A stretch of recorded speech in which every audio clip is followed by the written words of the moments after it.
Bonsoir à tous, merci d'être avec nous pour ce nouveau rendez-vous d'information. Tout d'abord, pour commencer ce journal, je vous propose de revenir sur cet accident dramatique de bateau qui s'est produit hier au Gosier. Le bilan s'est alourdi ce matin avec le décès de la fillette de 12 ans dont la jambe broyée par l'hélice du bateau avait dû être amputée dès hier soir. Son père est mort décapité, seul le conducteur du bateau s'en sort indemne mais toujours sous le choc. Une défaillance technique serait à l'origine de cet accident tragique.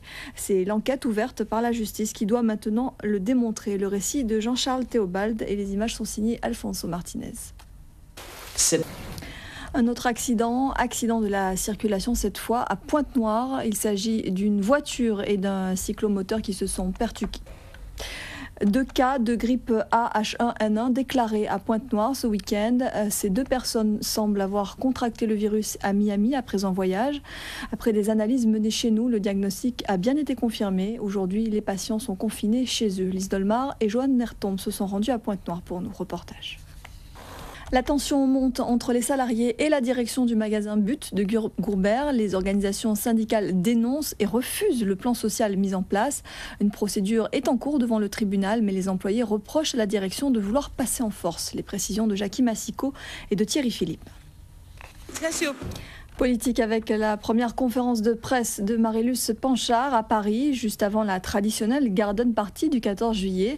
La nouvelle secrétaire d'État chargée de l'Outre-mer a passé en revue les dossiers les plus urgents, parmi lesquels celui du prix des carburants. Le reportage sur place d'André Berton et de Denis Rousseau-Caplan. Tous les ans, des originaires d'outre-mer triés sur le volet se retrouvent à la traditionnelle Garden Party offerte par le secrétariat d'État à l'outre-mer. Et la nomination récente de Marilus Panchard était sur toutes les lèvres. Le reportage de Fabienne Léonce et d'Élodie Robin. Une dizaine d'ultramarins suivent la formation d'officiers de sapeurs-pompiers de l'ENSOSP à Aix-en-Provence. Pour le défilé du 14 juillet, demain, ils ont répondu présent. Et depuis mardi, ils sont en région parisienne pour les répétitions générales. Le reportage de nos confrères de RFO Paris. Jean-Claude Malo sera candidat aux prochaines élections régionales. Le maire de Bouillante souhaite conduire une liste pour le changement et dans l'intérêt des Guadeloupéens. Une annonce qui conforte l'idée d'une rupture avec le président du conseil régional, Victorin Lerel. Officiellement, c'est la question du statut qui semble diviser les 2 hommes. Le point avec Jackie Massico et Thierry Philippe. Pour beaucoup, vacances riment avec plage ou rivière, mais la baignade est-elle fiable partout? Oui, d'après la DSDS qui indique que nos eaux sont plutôt de bonne qualité. Quelques sites sont toutefois moins satisfaisants que d'autres. Le point avec Rémi Senneville.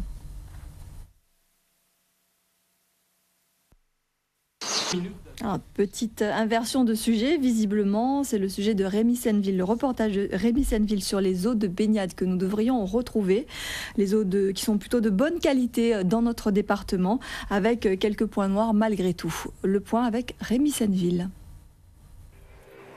En ce qui concerne les cours d'eau, 5 rivières à Petit-Bourg.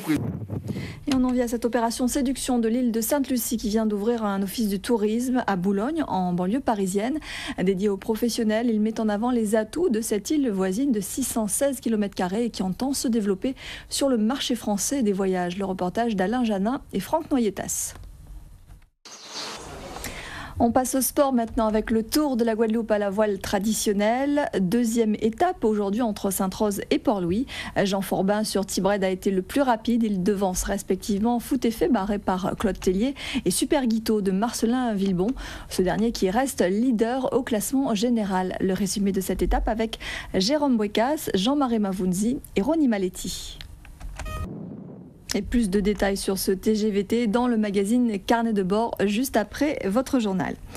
On poursuit avec un festival, le Saint-Martin Caribbean Festival qui accueille jusqu'à demain de nombreux chanteurs et groupes au stade de Sandy Ground.